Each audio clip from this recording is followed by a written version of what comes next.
Hello friends, welcome to Indian recipes Tamil. இன்றைக்கி நம்ம ரொம்ப சுவையான ஜெல்லி ரெசிபி தான் பார்க்க போகிறோம். இது வந்து ஸ்வீட் ஜெல்லி, நல்லா இனிப்பாக ரொம்ப டேஸ்ட்டாக இருக்கும்.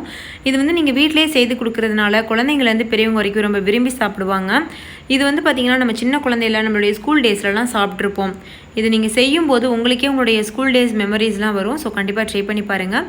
இந்த ரெசிபிக்குள்ளே போகிறதுக்கு முன்னாடி உங்கள் எல்லாருக்கிட்டையும் ஒரு சின்ன ரெக்வஸ்ட் இருக்குது. நம்ம சேனலில் ஃபஸ்ட் டைம் பார்க்குற நண்பர்கள் இந்த வீடியோக்கு கீழே இருக்க ரெட் கலர் சப்ஸ்கிரைப் பட்டனை கிளிக் பண்ணி சப்ஸ்கிரைப் பண்ணுங்கள். கூடவே இருக்க பெல் சிம்லையும் கிளிக் பண்ணுங்கள். ஸோ நான் தினம் அப்லோட் பண்ணுற புது வீடியோஸ் உங்களுடைய மொபைலுக்கு உடனுக்குடனே வந்து சேரும். இந்த ரெசிபி செய்கிறதுக்கு ஒரு சின்ன மிக்சிங் பவுல் எடுத்துக்கோங்க. அதில் 25 கிராம் அளவுக்கு ஜெலட்டின் பவுடர் நம்ம சேர்க்கலாம். உங்களுக்கு வந்து ஜெலட்டின் பவுடர் கிடைக்கல அப்படின்னா நான் இந்த வீடியோ கீழே இருக்க டிஸ்கிரிப்ஷன் பாக்ஸில் லிங்க் தரேன், நீங்கள் போய்ட்டு செக் பண்ணி வாங்கிக்கோங்க. இப்போது இது முங்குற அளவுக்கு தண்ணி ஊற்றி நல்லா ஊற வச்சுக்கோங்க. அதுக்கப்புறமா நம்ம சுகர் சிரப் தயாரிக்கலாம். அதுக்கு ஒரு கடாயில் 1 கப் அளவு சுகர் எடுத்துக்கோங்க. இந்த 1 கப் அளவு பார்த்திங்கன்னா 250 ml அளவு. இது முங்குற அளவுக்கு நல்லா தண்ணி சேர்த்துக்கோங்க.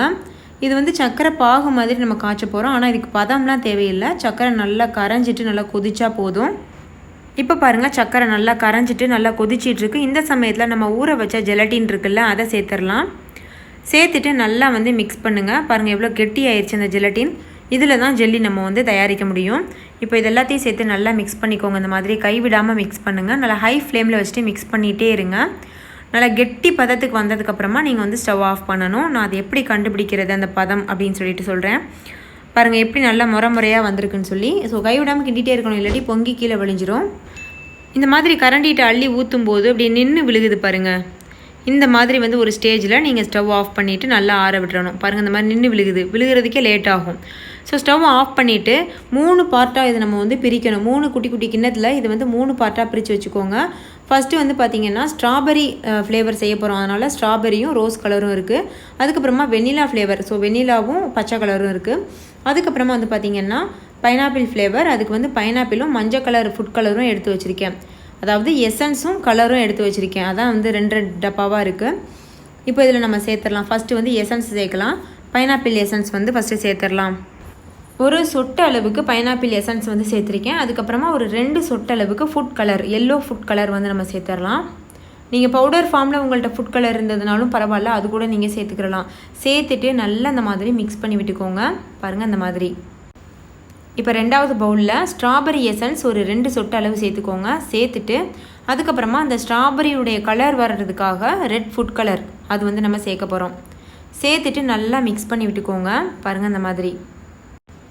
அடுத்து 3வது பவுலில் வெனிலா எசன்ஸ் வந்து சேர்த்துருங்க. ஒரு 2 சொட்டு சேர்த்தா போதும். அதுக்கப்புறமா ஒரு 2 பிஞ்ச் அளவுக்கு பச்சை கலர் ஃபுட் கலர் சேர்த்துக்கோங்க. நீங்கள் ப்ளூ கலர் கூட சேர்த்துக்கலாம்.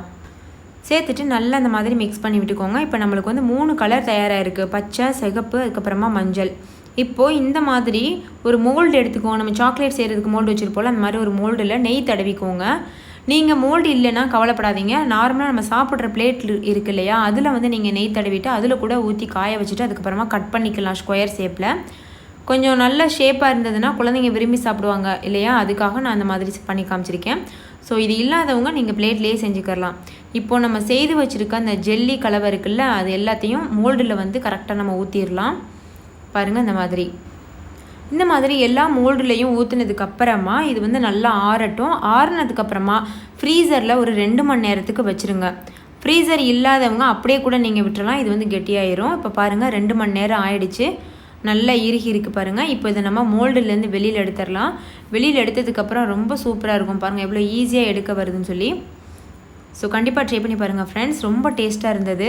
இப்போ இந்த ஜெல்லியை நம்ம மேலே வந்து சீனி வந்து கோட் பண்ண போகிறோம். அதாவது வெள்ளை சக்கரை இருக்குல்ல, அதை கோட் பண்ண போகிறோம். இந்த மாதிரி கோட் பண்ணி வச்சோன்னா பார்க்குற கொஞ்சம் டெக்கரேட்டிவாகவும் இருக்கும். நீங்கள் கோட் பண்ணாமல் அப்படியே கூட வைக்கலாம், நல்லா தான் இருக்கும். பட் இந்த மாதிரி கோட் பண்ணி வச்சோன்னா பார்க்குறதுக்கு அப்படியே கடையில் கிடைக்கிற அந்த சீனி ஜெல்லி மாதிரியே இருக்கும். இப்போ இதே போல் மீத இருக்க எல்லா ஜெல்லியையும் வெளியில் எடுத்துகிட்டு நம்ம சீனி கோட்டிங் பண்ணி வச்சிடலாம். அவ்வளோதான் ஃப்ரெண்ட்ஸ், நம்மளுடைய ரெசிபி சூப்பராக தயாராகிடுச்சு. எவ்வளோ கலர்ஃபுல்லாக எவ்வளோ அட்டகாசமாக இருக்குது பாருங்கள். ஸோ கண்டிப்பாக நீங்களும் ட்ரை பண்ணி பாருங்கள். ட்ரை பண்ணி பார்த்துட்டு உங்களோட எக்ஸ்பீரியன்ஸ் எப்படி இருந்ததுன்னு கமெண்ட்டில் என் கூட ஷேர் பண்ண மறந்துடாதீங்க. இந்த வீடியோ உங்களுக்கு பிடிச்சிருந்தா லைக் பண்ணுங்கள். உங்கள் ஃப்ரெண்ட்ஸ் கூட நிறைய ஷேர் பண்ணுங்கள். ஸோ அவங்களும் பார்த்து பயன் வரட்டும். இன்னொரு சூப்பரான ரெசிபியோட நான் உங்களை சந்திக்கிறேன். தேங்க்யூ, பாய்.